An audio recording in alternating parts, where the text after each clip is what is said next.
जो आपको मालूम होना चाहिए। हेलो, मंच पे आए सभी अतिथिगण, अधिकारीगण का बहुत बहुत धन्यवाद करता हूँ जिन्होंने मुझे बोलने का मौका दिया। मैंने नशा सिगरेट से चालू किया था। शौक के तौर पर मैं सिगरेट पी लेता था कभी कभार स्कूल टाइम में। उसके बाद धीरे धीरे बियर पीने लगे। वैसे इंजॉयमेंट जैसे कभी शादी में या पार्टी में कभी चला जाता था। धीरे धीरे उसकी आदत पड़ती गई। बियर से शराब पीने लग गया। शराब से और भी कुछ नशे करने, सूखे नशे करने लग गया, जिनकी मुझे ऐसी आदत पड़ गई कि उनके बगैर मेरे पास रहा नहीं जाता। तो पहले शाम को करता था, फिर दिन में करने लग गया। दिन से ऐसा हो गया कि 24 घंटे करने लग गया। उसी दौरान कॉलेज पास करा। कॉलेज पास करने के बाद हेल्थ में मेरी जॉब भी लग गई सरकारी। लेकिन नशे ने मुझे ऐसे जकड़ लिया था और मुझे पता नहीं चल रहा था कि मैं इस बीमारी से कैसे बाहर निकलूं। ऐसे जकड़ लिया कि मतलब जॉब छूटने के पूरे चांस हो गए कि नौकरी से भी निकालने लगे कि भैया तो तुम नशा कर ले या फिर अपनी जॉब कर ले। तो धीरे धीरे मतलब जॉब भी छूट गई। उन्होंने निकाल दिया कि नशा छोड़ दे, फिर दोबारा आके अपनी जॉब ज्वाइन कर लेना। लेकिन मैंने कोशिश करी से छोड़ने की, अपने पेट पर में से छोड़ना चाहता था। घर पे कोशिश करता था, 10 दिन छोड़ देता था, 5 दिन छोड़ देता था, लेकिन फिर दोबारा जाकर इसे करने लग गया। मुझे समझ नहीं आ रहा था कि ये बीमारी है।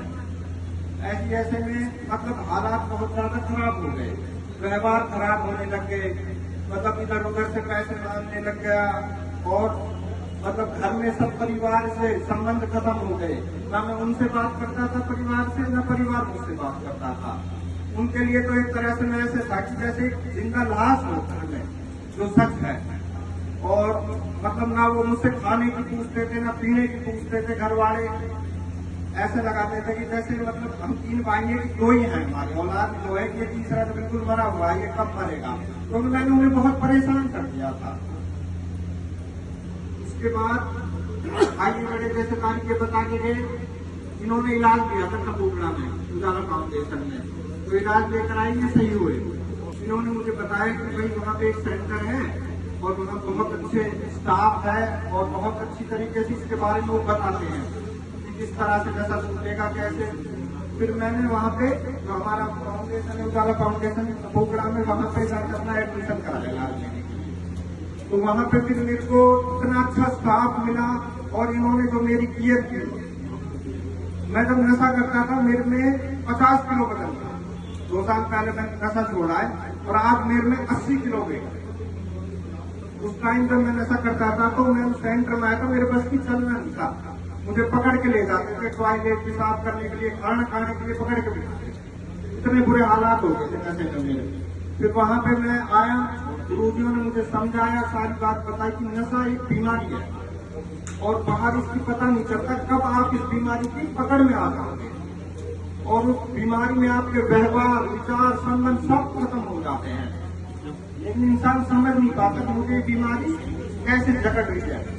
सारे मतलब लगा लो कि नशेड़ी के कितने बुरे हालात हो जाते हैं। घर में तो रोटियों में कुत्ते के लिए डालते थे, नशेड़ी के लिए नहीं डालते। हमने ये देखा है, मेरे ऊपर ये टुकड़ी है, मैं इसलिए आपको बता रहा हूँ नशेड़ी के साथ क्या क्या होता है। वो इतने बुरे हालात हो जाते हैं कि सामने अगर कोई सबसे बड़ा दुश्मन बैठा है और उससे उम्मीद हो कि मैं इसे पैसे मांगू नशे करने के लिए, दे देगा तो उस पर मुंह डाल देता है। नशे में इतने बुरे हालात हो जाते हैं और हमारे साथ हुए हैं ये। उसके बाद फिर हमने इलाज लिया। इलाज लेने के बाद हमें बताया, वहां पे समझाया कि नशा किस तरीके की बीमारी है, कैसे इंसान की मानसिकता को खराब कर देती है और इंसान इसमें किस हद तक गिर जाता है। फिर हमें गुरुजियों ने जैसे वहां बताया, हमने बैठ के एक लक्ष्य बनाया कि अब हम नशा नहीं करेंगे जीवन में कभी भी, और जितना हो सकेगा नशे के लिए काम करेंगे। नशे को अपने समाज से, अपने क्षेत्र से खत्म करेंगे जितना हम पे हो पाए। आज हम करते भी है कोशिश। कोई नशेबाज भाई मिलता है, उसे बताते हैं कि भाई नशा तुम्हारे जीवन में कैसे आएगा। शौक के तौर पे हम कभी सिगरेट पीते थे और हम इतने बड़े नशेड़ी बन गए थे कि मतलब घर परिवार, बीवी, बच्चों से कोई वास्ता ही नहीं रखते थे और ना हमें एहसास होता था कि हम मतलब किस लाइन में जा रहे हैं, किस तरह से अपने जीवन को खराब कर रहे हैं। इलाज लिया, इलाज के दौरान इन सब गलतियों का एहसास हुआ, वहां बैठ के एक लक्ष्य बनाया। ऐसा स्टाफ हमें मिला कि हम बहुत ही किस्मत वाले हैं जिन्हें ऐसा स्टाफ मिला है कि जिन्होंने हमारे ऊपर इतनी मेहनत करी कि हम उनका एहसान तो चुका ही नहीं सकते। सच में यह है कि अपनी खाल की हम जूती बना के पहना दे तो भी उनका एहसान नहीं चुकाया जाएगा, क्योंकि उन्होंने हमें एक तरीके से दूसरा जन्म दिया। बहुत ही नीचे से हमें उठाया है कि हम इस तरह के हो गए थे, गंदगी में बैठ कर नशा करते थे, सब कुछ खत्म हो गया था। नशा छोड़ने के बाद फिर आज बहुत अच्छा जीवन, दोबारा वो जॉब भी मिल गई, घर में इज्जत भी मिल गई। एक वक्त ऐसा था कि हमें यूं ही रोटियों की भी नहीं पूछते थे, आज हमें घर में नशा छोड़ने के बाद इतनी इज्जत बनाई। घर में सुई भी आती है तो फैमिली हमसे पूछती है कि बेटा ये सुई लेके आ गया। तो नशा छोड़ने के बाद बहुत अच्छा जीवन गुजर रहा है। मैंने कहा, आपने सुना।